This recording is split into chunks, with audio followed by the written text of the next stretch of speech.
바로 시작하겠습니다. 먼저 슬로바키아와 산마리노의 경기를 분석하도록 하겠습니다. 슬로바키아 피파 랭킹 48위 승승승패패입니다. 산마리노와 비교하면 상위 전력 오브 상위 전력이나 다름이 없습니다. 일단 로보트카 필두의 빌드업이 상당히 자유도를 얻을 것입니다. 로보트카는 피지컬이 문제라서 압박이 강한 팀에게 약한 편입니다. 다만 산마리노의 경기 플레이 자체가 상당히 웅크릴 가능성이 높다는 점이 포인트가 될 듯합니다. 공격진의 무게감이 동급의 전력과 비교하면 하위권이라고 하더라도 산마리노와 비교할 것은 아닙니다. 산마리노 피파 랭킹 212 페페페페무입니다. 산마리노가 지브롤터보다는 나은 듯합니다. 5실점 이상의 골 허용 기록은 없었는데 그럼에도 20골이 넘는 실점을 면하지 못했던 것은 사실입니다. 최근에는 세인트키츠를 상대로도 1무 1패로 부진한 모습을 보여주기도 했습니다. 덴마크, 카자흐스탄, 핀란드 같은 전력을 상대로도 연속 득점을 기록하는 모습을 보여주기도 했지만 일단 산마리노가 공격에서 뭘 할 수 있다는 기대 자체가 좀 사치인 듯합니다.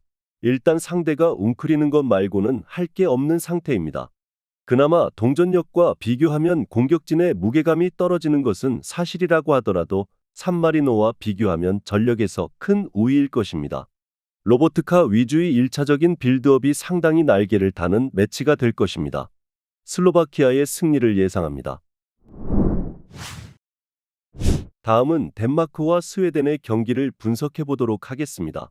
덴마크 피파 랭킹 21위 승승패무승입니다. 덴마크가 일단 예선 1위를 차지하기는 했는데 전반적인 경기력이 좀 밋밋한 편입니다. 실제로 페로제도에게 2대0으로 이긴 것도 전력 차이를 생각하면 상당히 부진한 케이스입니다. 호일룬이 유로 예선에서 좋기는 했지만 그 나머지 공격진들은 소속팀에서도 결정력 문제로 인해서 비판을 좀 듣는 편입니다. 키에르, 에릭센 같은 주요 선수들도 나이가 있어 기동성을 살려서 플레이를 하는 것도 어려운 것이 사실입니다. 스웨덴 피파 랭킹 26위 패승승패승입니다. 스웨덴은 아예 예선에서 탈락하고 말았습니다. 그래도 하위 전력인 에스토니아 같은 팀을 상대로는 잘한 편이지만 여기도 클루세프스키가 템포를 잡아먹는 등 가지고 있는 단점은 템포라고 할 수 있겠습니다.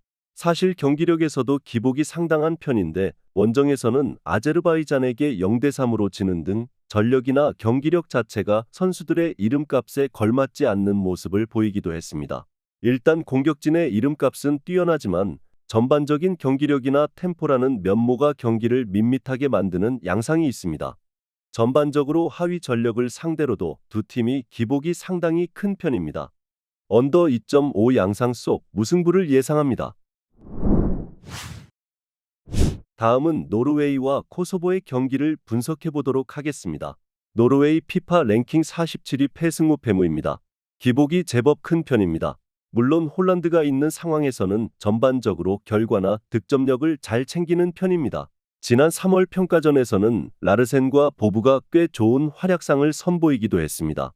다만 류에르손이나 아에르가 있는 수비진은 생각보다는 퍼포먼스가 일정하다고 보기는 어려운 편입니다.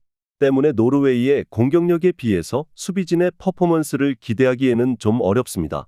코소보 피파 랭킹 102위 무무패승패입니다. 코소보도 상당히 경기력 기복이 심한 듯합니다. 예선에서는 벨라루스에게 더블을 당하는 아쉬운 모습입니다. 특히 후반에 실점하는 비중이 매우 높아서 결정적인 상황에서 약합니다. 물론 무리키의 한 방으로 어느 정도 가능성을 보여준 점은 인정해야 하나 올 시즌 무리키는 부상에 시달린 시간도 길었고 결정력도 올 시즌에는 일정했다고 보긴 어렵습니다. 일단 수비진의 안정성에서 노르웨이도 높은 평가를 해주기는 어렵습니다. 그래도 홀란드가 있는 공격진이 활약하는 상황에서는 경기 결과를 잘 뽑아내는 편이고 코소보도 후반에 실점이 나오면서 약한 면모를 자주 드러내는 편입니다. 노르웨이가 공격력으로 눌러버리는 양상을 보여줄 수 있을 것으로 봅니다. 오버 2.5 양상 속 노르웨이의 승리를 예상합니다.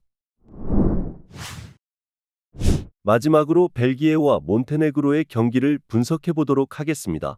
벨기에 피파 랭킹 3위 승무승승무입니다.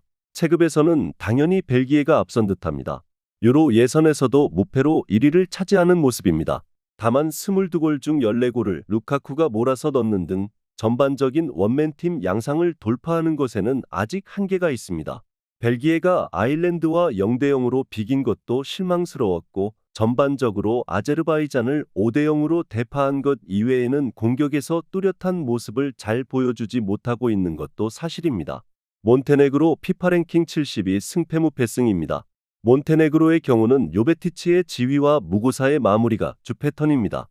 다만 막판 리투아니아에게 2대 0으로 이긴 경기를 제외하면 전반적으로 경쟁해야 할 팀들을 상대로는 부진한 모습이 강합니다.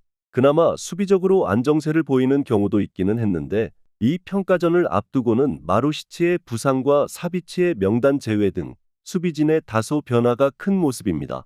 전반적으로는 몬테네그로가 체급 차이가 나는 팀을 상대로는 부진한 모습을 보여주고 있습니다. 다만 루카쿠에게 공격에서의 많은 비중을 두는 벨기에의 특성상 핸디캡은 비추천, 언더 2.5 양상 속 벨기에의 승리를 예상합니다. 영상에서 알려드리는 내용들은 모두 1차 분석 내용들이며 2차 분석과 최종 조합픽은 영상 하단 고정 댓글 링크로 문의 주시면 안내 도와드리도록 하겠습니다. 시청해주셔서 감사합니다.